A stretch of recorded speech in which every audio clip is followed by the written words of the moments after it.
ब्लॉकला असा होल मारायचा आहे का एवढा मोठा आपण इंटरपोलेशन करून मारतो ना. आणखी पहिले एक ड्रिल मारतो नंतर इंटरपोलेट करतो. आणखी आणखी काय करू शकतो काउंटरने काउंटरने. हे इथं का काउंटर करतो. आणखी पॉकेटने पण करू शकतो. अजून काउंटर पॉकेट एरिया मिल. ठीक आहे. पण आपल्याला हे मशीनिंग करायचं आता हे चालू कर चालू आहे. ते ऑपरेशनने ते ऑपरेशन करायचं सर्कल मिल हां म्हणजे सर्क्युलर एरियामधले जर मशीनिंग करायचं असेल तर हे सर्कल मिल ऑपरेशन आहे. ठीक आहे. त्यासाठी आपण काय करू मग इथे स्टॉक सेटअप देऊ अगोदर. बसा साहेब बसा. थकले का रॉ मटेरियल लागतो इथं म्हटलं dynamic mill circle mill. Circle मिलमध्ये गेलो चेन द्यायची ही चेन दिली 54 डायमीटर आहे. इथे डायमीटर दाखवलं त्याने इथं ओके म्हणायचं.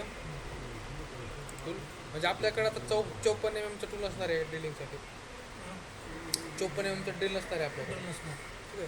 तर त्या केसमध्ये आपण समज आपल्याकडं 16 mm वगैरे 16 8 52 छोटा मोठं टूल असेल तर त्या टूलने आपण काय करतो सर्कल मिल करतं. आपलं मिलिंगच करतं. आपण जे एरिया मिल वगैरे चालवलं आहे ते पॉकेट एरिया अशाच एरियामध्ये चालवलं आहे. पण सर्क्युलर एरियामध्ये आपण सर्कल मिल वापरतो. एवढा फरक आहे.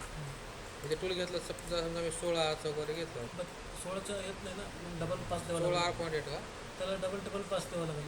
काय घेतं ते ऑटोमॅटिक मी 8चं देतो 8 नाही होईल 8 मिल सुद्धा होईल. तू 8चं ठीक. मुलीने मिळू 16चं काय फ्लॅट घेऊ 4 न होईल 4 मिलला पण पास जास्त घ्यायला मल्टीपास. बरं काय स्टॉक काय नाही कट पॅरामीटर आता स्टार्ट अँगल 0 ठेवला आहे ऑटोमॅटिक दाखवतो काय सांगतो मी. स्टॉक 0 केला स्टॉक ठेवून करायचं मशीन कधी पण वाढलं थोडं काय हां कारण प्लस नको व्हायला मग प्रॅक्टिकली आपण स्टॉक ठेवतोच ना. आता मी सध्या 0 करतो.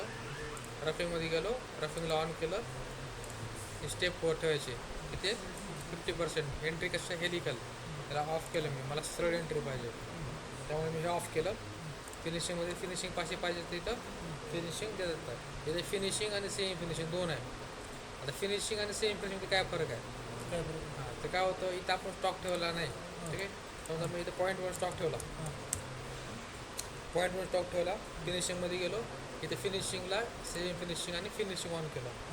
सेमी फिनिशिंगमध्ये काय दिलं समजा एक पास दिला. सेमी फिनिशिंग चालते कुठं बघा स्टॉकच्या वर चालते आणि फिनिशिंग कुठं चालते बघा इथं हे फिनिशिंगचे पासेस आहेत आणि हे सेमी फिनिश पास आहेत. म्हणजे सेमी फिनिशने जर तुम्हाला साईज अचीव झाली तुमची तर हे चालवायची गरज नाही फिनिशिंग. तर तुम्ही स्टॉक ठेवून पण तुम्हाला साईज तुम्ही स्टॉक ठेवला आहे साईज झाली तुमची मायनस तर तुम्ही काय कराल मग आणखी प्लस कराल. त्यासाठी हे ऑन करणार आहे आपण थोडं आणखी पॉईंट रॉ मटेरियल काढणार आहे आपण. ठीक आहे. म्हणजे आपल्याला साईज जर याने अचीव झाली तर हे ऑफ ठेवायचं ते चालवायचं आणि याने नाही अचीव झाली तर हे पण चालवायचं. ठीक आहे. फिनिशिंगचं आहे हे ऑफ ठेवलं तर चालतं का फरक पडत नाही. ट्रान्झॅक्शन काही दिवसाची गरज नाही. डेप्थ ऑफ कट 0.5 दिला कीप टूल डाऊन म्हटलं बाकी काही चेंज करायचं नाही. लिंक पॅरामीटर ॲब्सोल्यूट मायनस 30 आहे ओव्हरऑल बाकी सगळं सेम. म्हणजे सर्कल बिल काय करतं सर्क्युलर एरियामध्ये मशीनिंग करतं. त्याला व्हेरीफाय म्हटलं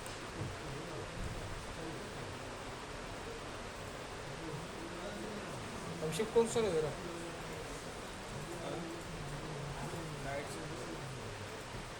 कब से वो नहीं आ रहा आशीष क्यों नहीं आ रहा कॉल कर रहा हूँ उसको.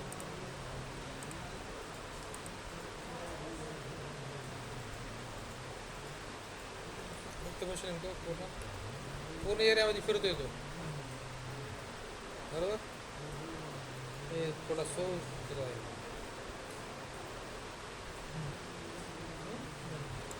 म्हणजे काय सर्क्युलर एरियामध्ये मशिनिंगसाठी आपण सर्कल बिल वापरतो आणि ते काय करतं पूर्ण एरियामध्ये मशिनिंग करतो. ठीक आहे. तिथं रे इथं जर पॅरामीटरमध्ये गेलो, आता इथे अँगल आहे, स्टार्ट अँगल म्हणजे काय 90 डिग्री म्हणजे कटिंग कुठून स्टार्ट होत आहे, हा 0 वरून 90. वायरिंगचं. तुम्ही 0 करा 180 करा, बरोबर. डिफॉल्ट ठेवला तरी काही प्रॉब्लेम नाही. क्लिअर आहे.